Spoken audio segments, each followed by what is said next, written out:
Welcome back, Wolfpack. Verlis here, and this is how to use Nidoqueen. Nidoqueen is awesome. Surprisingly awesome. Deceptively awesome. This Pokemon's really awesome. That you look at its stats and you don't see too much, but overall you do have a pretty strong defensive tank and a fairly strong mixed tank depending on which way you want to take her. It's pretty crazy. Also, Nidoqueen has offensive capabilities that blow my mind when you start breaking it down, but we'll get into that right after we talk about the typing. So Poison Ground is a crazy interesting typing that you have a lot of risk-reward, a lot of trade-offs. You resist so much. You resist electric entirely, but you also resist fighting, poison, rock, bug, and fairy. That's actually got 6 resistances. And then you're weak against ground, water, psychic, and ice. So huge trade-offs. You're pretty much getting hit by something super effective, or you're getting hit by it not at all.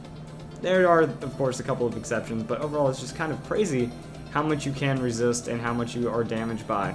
So let's go and find out how to run this bad girl right here and check out Pokemon Showdown. So the first idea I had was just going with that Choice Scarf and abusing Nidoqueen's Sheer Force ability. Sheer Force is completely busted on Nidoqueen and any Pokemon that has it.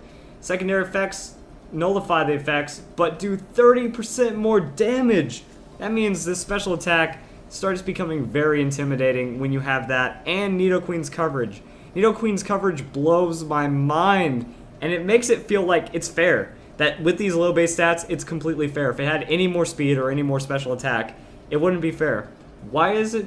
Some of you guys might think, well, its attack is higher. Why not run it offensively? Because the coverage is too good to pass up. That you have Earth Power. Stab, hits hard, slightly under Earthquake, but does more damage than Earthquake because Earthquake doesn't have an effect. It's not affected by Sheer Force. Sludge Wave. Stab, affected by Sheer Force. Awesome. Ice Beam. Not stab, but affected by Sheer Force. Thunderbolt. Like, I had Thunder just to show you guys. You have Thunder, Blizzard, Fire Blast as well. I prefer not to use those moves because of the accuracy, but you can if you want to. We do have Thunderbolt, we have Flamethrower, we have Surf, I believe Focus Blast, Shadow Ball.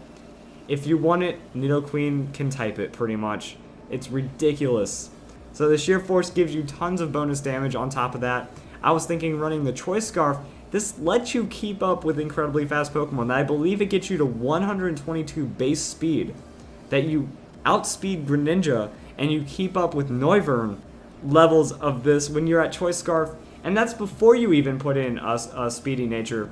So they have to be timid with max investment for you to get the most, for you to be able to tie or be outsped by them. It's ridiculous.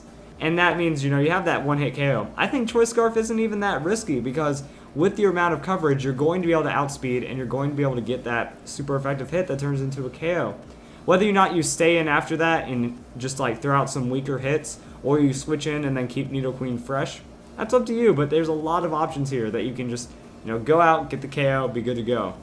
Now, if you don't want to be stuck, Sheer Force Life Orb Nidoqueen, all the more terrifying. That your speed, I was thinking that what you really want to do is you can try to get the most out of your speed, see if you can outspeed some of the slower Pokemon in the game.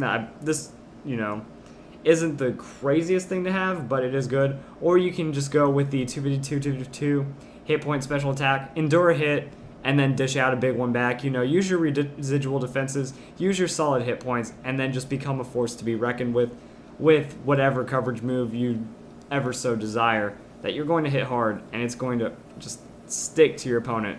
So on top of that, Sheer Force with Life Orb, very strong. I was thinking that you can also just go with the negative speed nature, anything that you want to do, quiet nature, and now you're going to be hitting very hard still. And your speed is low enough to be in a Trick Room. That throwing Nidoqueen in Trick Room could be one of the best things for it and just be terrifying. Or you could also do Tailwind, just go with the higher speed.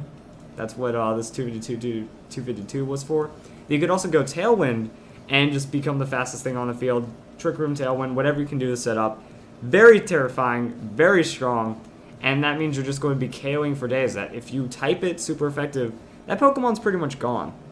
Also, I was thinking, okay, so we have the Sheer Force craziness of Nidoqueen. I was also looking into just a defensive Nidoqueen that you go 204, 204, 100 in the defenses and hit points, and you can actually get some good use out of it. Impish Nature, and now you can actually get 3 hit KO'd by a Talonflame which means you're a counter. Switch in, take the Brave Bird, Citrus Berry procs, Brave Bird again, you use Rock Slide, that's a dead Talonflame. You can also use Nidoqueen as a open Pokemon or mid-game Pokemon. It has Roar to kind of take away your opponent's setup, Stealth Rock to set up the game, and Toxic just to kind of start a stall out on your opponent. Just Toxic any Pokemon and switch out, or just leave them to get Toxic, and you have a pretty solid thing for you going for you overall. So I hope you guys enjoyed this video. Nidoqueen, who would have thought, but very surprisingly strong Pokemon. A lot of options, just an insane move pool. So hope you guys enjoyed this video, and I hope you all have a nice day. That's how you use Nidoqueen.